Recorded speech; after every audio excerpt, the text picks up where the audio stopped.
Howdy there, Moose fans. Lone Moose here. I wanted to wish everybody a very happy new year. This is New Year's Eve.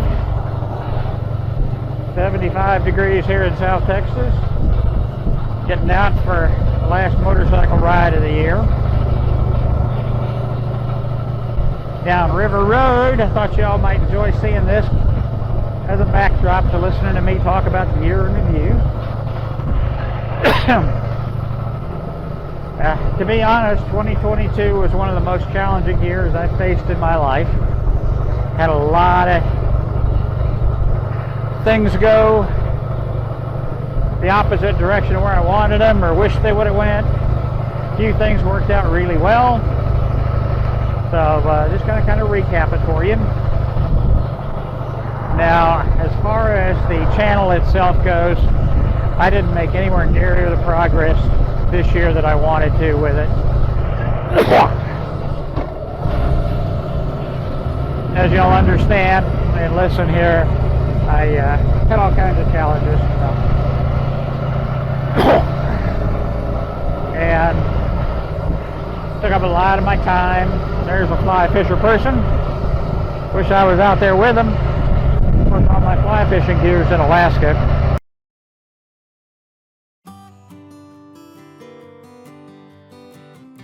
The video so you can kind of watch me ride through here, because most of this was 15 to 25 mile an hour speed limit, so at least it looks like I'm riding pretty good. This was my last ride of the year.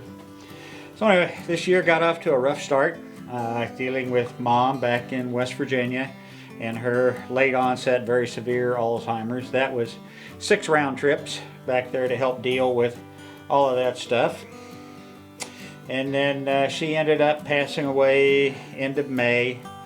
Mid-June I go up to Alaska for 3 months, and while I'm up there, Alaska slaps me around a bit, teaches me a few lessons, and it was the rainiest summer in Alaskan history. 57 of my last 63 days were rain days, and to me a rain day was 30 minutes or more of continuous rain, and there were several days where it rained just all the time. Had all kinds of issues and problems. Of course, we did get some good stuff. Jim and I got to hike Russian River Falls, and that was a bucket list item for me. That was in July, early in July. On the hottest day of the summer, it got up in the low 70s, and I thought we were going to die. Hopefully you guys watched that video. But, I had bought that 2004 Ford Explorer Sport truck, and paid, I think, $4,500 for it. Bought it from a soldier getting out of the military, going back to school down in the lower 48. And so our clinic manager up there kept it for me, and we went to pick it up when I got there.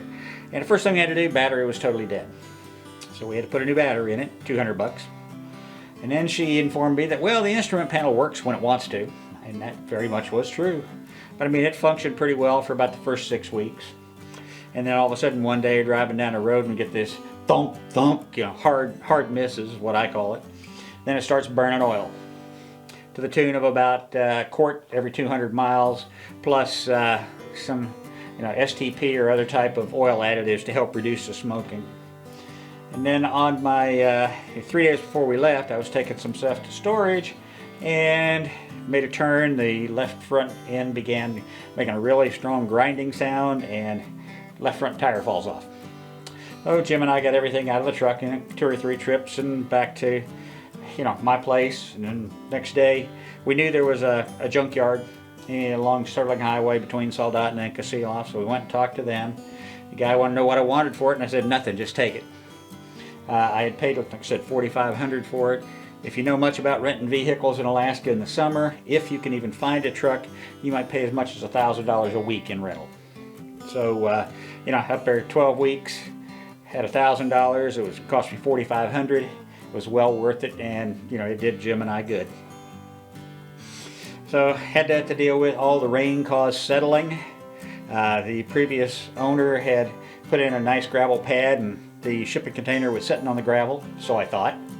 And most of it was, but along the 40-foot edge, the back side, left-hand side of it, about an 8 to 10 inch wide piece was not on the gravel, it was in the dirt.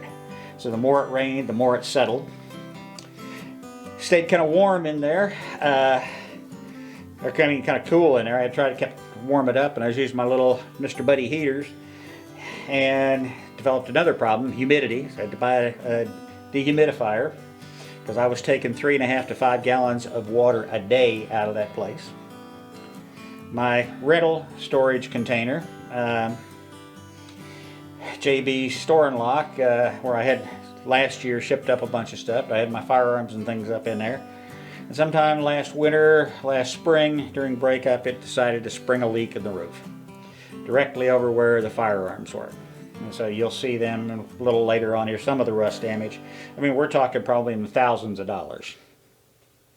Some of the minor rust I was able to go ahead and get off with using 4/0 steel wool and motor oil, but the heavy rust had to get these little brass discs going, your Dremel tool, to grind most of that off.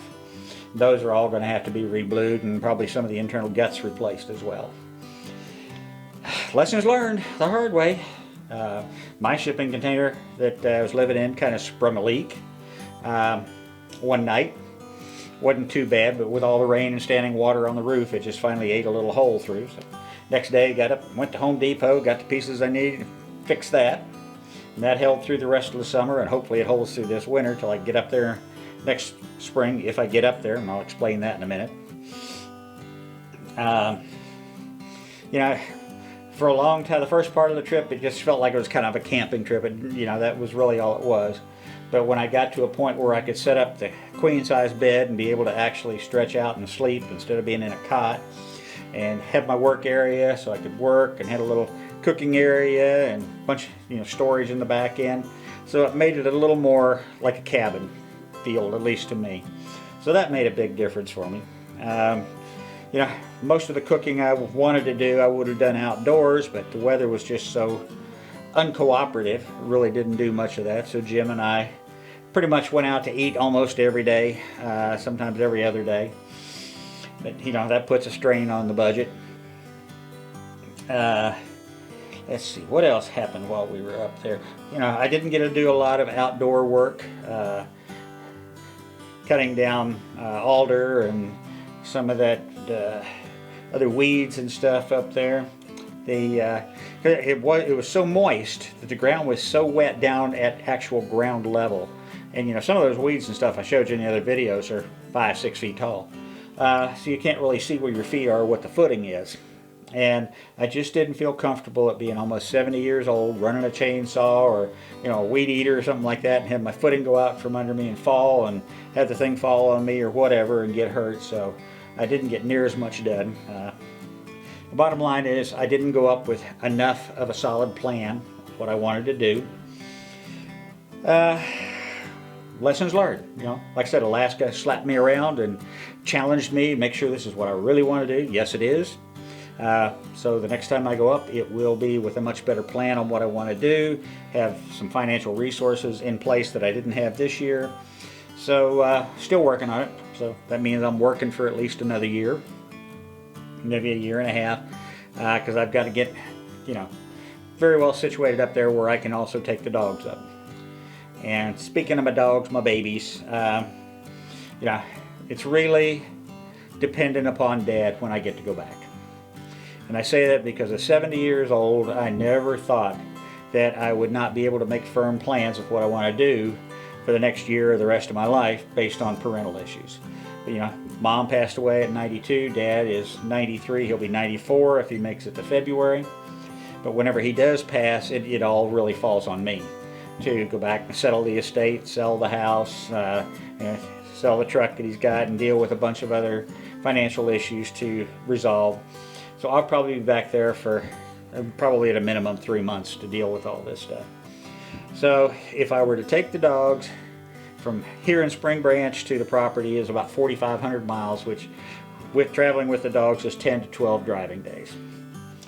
If I got up there and he was still alive but he died while I'm up there, then I got to load all the dogs up, haul them 5,000 miles across Canada and down into West Virginia to deal with that, and 5,000 miles back up there. And that's just not good for the dogs. They don't travel, they travel good, but they haven't done days long trips. And I just don't see that going very well. So, you know, I'm kind of in limbo in that regard. And then I came back, you know, after Labor Day and talked to Dad at one point, and he told me one of the things he wanted to see before he died was a pig turn on the spit in his cooker that we built. And so we did that. I've got the video out on the pig roast, so I hope you watch that. Coming back from that trip, then I managed to total my truck, the 2015 black GMC, hitting about 150, 175 pound buck, coming down US Highway 281 south of Lampasas at 10:30 at night. So I've been fighting with USAA over that. As far as I'm concerned, I'm done with USAA. You know, they've crapped in their mess kit with me. They came back with an original settlement offer $10,000 less than what I owed on my truck, and that wasn't gonna fly. And here in Texas, if you disagree with that, then you have to hire your own appraiser, and they have to hire an independent appraiser, and the two of them have to work it out. So for $407, I gained $5,000 more in settlement, so that's not so bad. Went through Carvana a couple of times with different vehicles. They just weren't right, and finally switched over, you know, did some soul searching. What do I really need in a truck for moving up there and doing all the work? And I said I really need a 3/4 ton. But the only ones that were available that were even halfway in my price range were Fords. I've never been much of a Ford guy. But I got a 2021 Ford F-150. I call it Big Red. Got 12,000 miles on it. So, you know, it's strumming on along. In April, I moved Cameron and his family up to Colorado Springs. A truck pulling the trailer. So, you know, that was quite a nice little strain on the vehicle, but it was a nice trip. They were doing pretty well up there until right after Thanksgiving, when they were involved in a very tragic situation. And that's really all I'm going to say about that, other than I've been funneling them money to help them out and get back around, you know, square away again. And it looks like everything's settling down for them, thank goodness. But there for a while, it was kind of hairy, to say the least, and caused some major issues with me. And I've told you guys before, I got a mild case of PTSD. Well, it brought back a lot of things with that and made that flare up again. So I've been dealing with that and trying to get that back under control. Dealing with health issues. I just had sinus surgery yesterday, and boy, it felt good today getting out there riding on the bike, and I could actually breathe again. So that went really well. I managed to tear up my shoulders loading the U-Pack trailer going up there, so I'm waiting on VA now to get the consult out to an orthopedic surgeon group so I can go be seen about that. I did get the MRIs and x-rays done at VA, and basically, in very significant medical terms, my shoulders are jacked up. I don't know that I'm going to have surgery on them, but it is going to take some work. And with the Crohn's, I'm also at high risk for colon cancer, so yeah, later this winter, early spring, I got another colonoscopy coming up. Tons of fun. But you know what? When I look at my age peer group at the VA Medical Center, I'm in a lot better shape. Now here's some of the photos of the rust damage to just some of the firearms. It was heartbreaking, to say the least. And the one you just saw, that rifle right before this one, is a total loss. We did get the big Shelter Logic built with the help of Jim and Sean in Alaska, but I forgot to turn the sound on. And then Jim and I built the small one right there. And the small one unfortunately collapsed under the weight of the heavy snow. So anyway, that's kind of my story.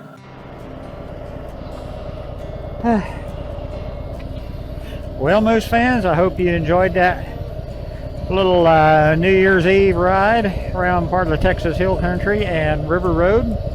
And I don't know if my audio came in. I may have to delete it and dub it in. We'll have to see.